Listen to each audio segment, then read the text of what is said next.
We all face challenges in our lives and grow from overcoming them.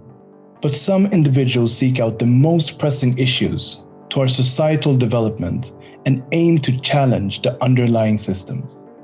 In this series, we speak to some of these challenges to understand the motivation behind these ambitious missions, get insights from the grueling processes and prospects for the future they're aiming to help create.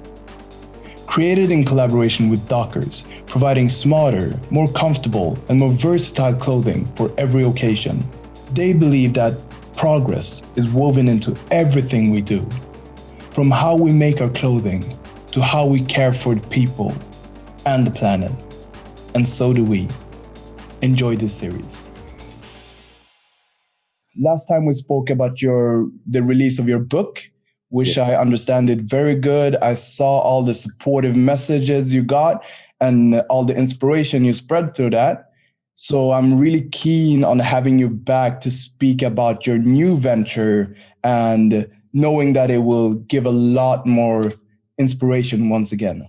Mm-hmm. Thank you so much. I mean, the journey just began. So it's been a long road as well when it comes to entrepreneurship. I think it's a long learning process as well. But we just launched my new brand Melyon for 2 weeks ago. Yeah. So the response of that have been amazing. I mean, it's fantastic. But like I said, we are just getting out there. But for me, it's been like about 2 years in my head, and also be able to work on that for so long and finally release it. It's like a blessing as well. It's kind of a weird feeling because it seems like your thoughts have become a physical product, you know. Yes. And that's really special. Yeah, and I've had the privilege of following your journey actually throughout these 2 years, besides before it going live. And we've been speaking about different challenges, speaking to investors, and I know it's been really a journey. But I want to start off with, because I find it really beautiful, let me actually use that word, the name. Could you tell us a little bit about the name of your brand that you've started? Yeah, the name of the brand is Melyon, and Melyon, it's from melanin, and it combines with the English word melanin, and my heritage is from Togo and Ghana, and Enyonam, meaning in my language, is it's good for you. So it's a combination of those two words, basically, that becomes Melyon. I really like that a lot. And there's a lot of references to Togo and Ghana, your heritage from Africa. And also one thing that I felt, I was reading up a little bit and I felt like, I really relate on that point as well. Like for me, growing up with a mother and a sister, so growing up in a house with women, and I realized that there's the benchmark for how to take care of yourself is different for me than many of my other guy friends. And that's something that you also speak about, like being inspired by your mother and her philosophy around taking care of yourself. Yeah, I mean, I thought that topic is really, really interesting. And when I was digging into that, I was always thinking about, I need to go back and like find something in my childhood that was kind of adapt to that situation and something that people can relate on. So the self-love thing was super interesting for me. But also when you go to like kindergarten, things like that, when you have all your like care with you and cocoa butter and those kind of things, and also when you're taking a picture like school pictures, and I was like, you can see my face on the picture was totally shiny, so I mean, those kind of element was something that I thought was really interesting. I think a lot of people can adapt to that and can refer to that, and I'm really glad that you can refer to that, because that was the meaning of it, to find that thing that a mother's love to a child, but not just that part, because as a black child, you're growing up, of course, you have different hair, you look different, you have ashy skin because of the environment we're living in, and so on. And that kind of love, it's an exclusive thing in Africa. We might not have provide with the like fanciest clothes, but every home in Africa, you can see that when it comes to hair and when it comes to skin is super important.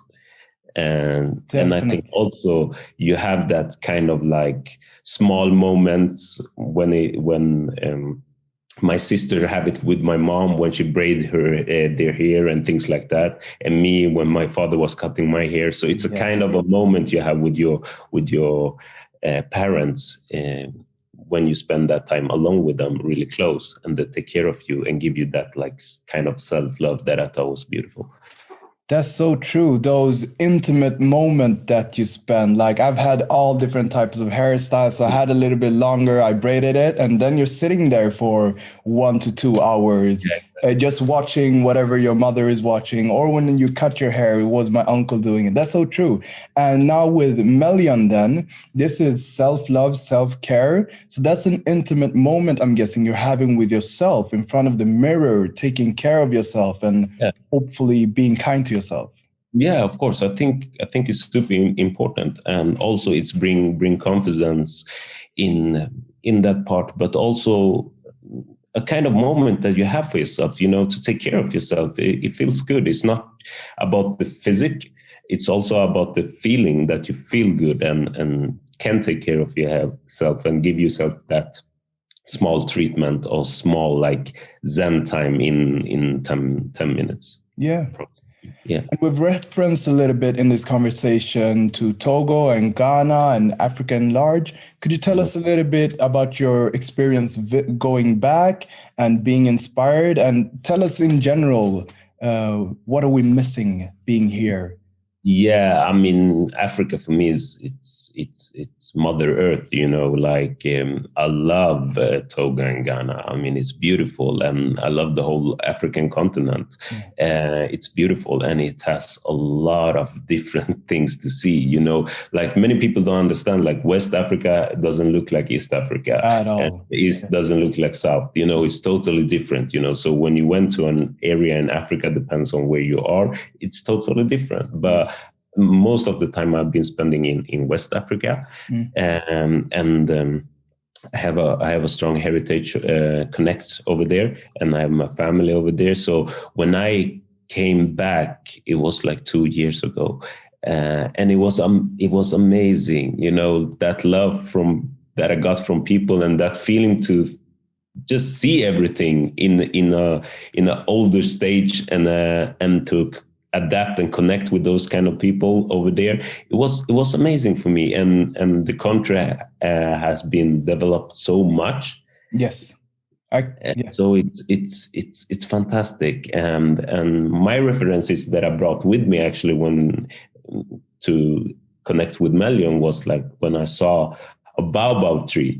Like that was blowing my mind and my way, because it's a really cool tree. It's an amazing tree.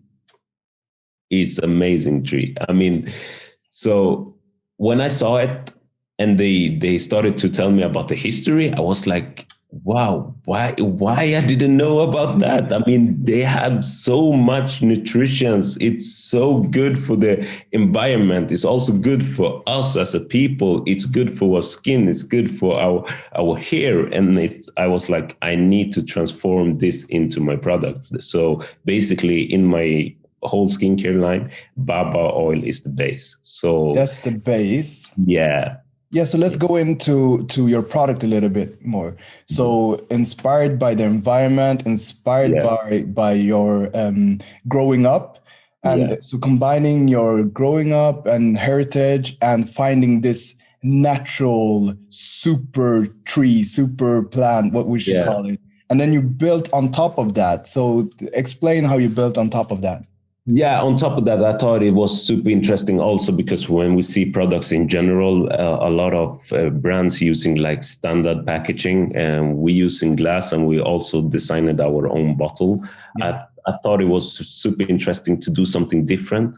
And when you see our products on the shelf, I want the reference that the baobab tree you can see from miles away. I want the same like energy and the same kind of like feeling when you see our bottles. Your mind gonna be blown away, and that was something that I really trying to do with our bottles, but also to get the Scandinavian design, kind of like a round cup on top of the pump, and that's also something that is super clean and gives the brand an identity that I think many people can refer to. So when you see the round ball, you would think of Melyon. So that was kind of a small hack, but also to include my Swedish heritage, of course, where I come from. I think Sweden is really good when it comes to design and graphics. So implement those like 3 words in a 360 way to adapt and include everything that I coming from, basically. And I understand like the packaging is developed to be as sustainable as possible. Yeah. The ingredients, and you've released 4 different products. Yeah. Yeah. And could you tell us how you build the ingredients off of there? Because there's a lot of science actually to. Yeah, it is. I worked very close with a dermatologist. So my first idea was like, I want to create products that are developed and created for darker skin tones, and find solution and problems that is more common in darker skin tones. As we see in the market today, its products are often developed for white people, and also white people's problem. I mean, we don't have problem, for instance, with anti-age. Why should we have anti-age in our product? You know, we have a lot of melanin in our skin. So if you have a lot of melanin, that means your collagen production is more. And that means also that you don't get that type of product in the early stage. Maybe it comes when you are 70 and not 35, you know. So in that case, like, what are we really needed in our products? And it's like vitamins, of course, and ingredients that builds from the inside and out, and also repair and repair our melanin production in our skin that can get like pigmentation in different forms as well. We have really a lot of Black people have problem with eczema as well, melasma, darker skin tones. I mean, has inflammation in the hair. When you shave, it's growing back in, and so it's a lot of problems. So it's also a lot of differences when it comes to black and white skin. So for me, it was super interesting to dig into that and also find like ingredients and products that can help and also support and repair your skin to give you a flawless black skin, but not excluding as well. I mean, white people can also use my products, but it's like more targeting specific needs for darker skin tones, basically. With all this research into dermatology, research into producing the product, there's a lot of work that has gone into these 2 years. Like, how have you been able to build a business around this? Could you tell us a little bit more about the entrepreneurial journey? I think it was important to also connect with people that have done it before, and also that inspired about people that have built brands, but also have these entrepreneurs like breathe, so to speak, and also connect with a lot of people that have done like different roads in the same segment, so to speak. And for me, it was super important to listen. I listened a lot and asked a lot about how to do in the right way to do something different. I mean, it's a hard industry. It's a lot of brands inside there. And so how do you trying to find a market that you can sneak in and take your part in a nice way? So I think it's super important to listen to other people and find those people that have done the things that you want to do, actually. I think that's the key. That's a very good advice. The next question I wanted to ask you about is actually learning, because when people will be hearing you now, you're doing a lot of interviews, you're in a lot of panels, and I know maybe the younger people listening to you who are inspired, there's always that level of them saying, well, he's an expert on this. So of course he's doing that because he is all of this and he knows all of this, but you've learned all of this. And I have several entrepreneurial friends who 1 year ago, they weren't at all in the industry that they're in today. And now no one knows their industry better than them. So could you tell us a little bit about that learning journey and learning? Asking seems like a big thing. Yeah, of course. It's super important to always learn, to always listen. I think my key is like learning by doing. And so for me, I'm not afraid to doing mistakes, but also I'm not afraid to reach out to people that actually have done those kind of things that I want to do. Yeah. And you should not be afraid of that, but also not be afraid to, search on Google. Google is my best friend, like type in whatever you want to type in. It can be the most curious things ever. Like I've been Googled so many things, when it comes to skincare, ingredients, whatever, and read and try to learn and listen to podcasts with people that are talking about skincare and ingredients and, everywhere. Trying to find inspiration and see what's good and what's not good. In the end, it's all about to learn and try. So I think that's the most important key.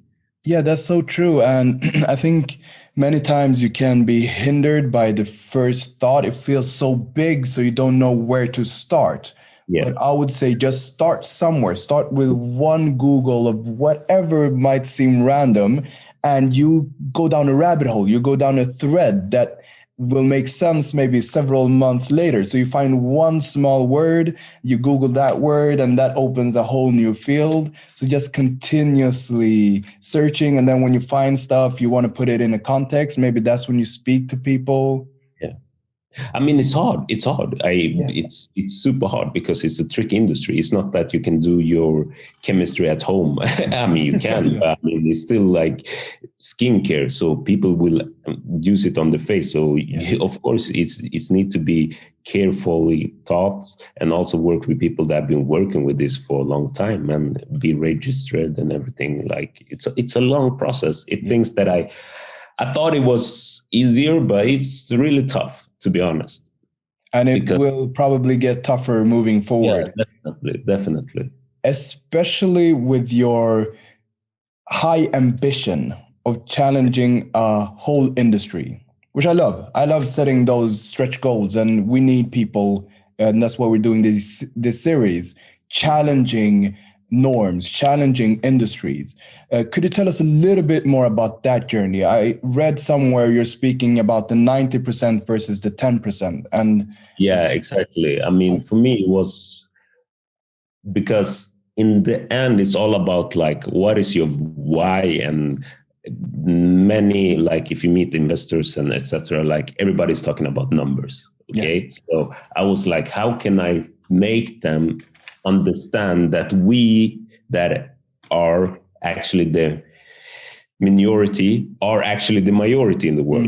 We're called the minority. Yeah, exactly. And we don't get that type of like window to be seen as the others, So I was like, how can I showcase this in a nice way to make them understand that, okay, listen, we are actually so many people on the planet. Why are nobody focused on those people?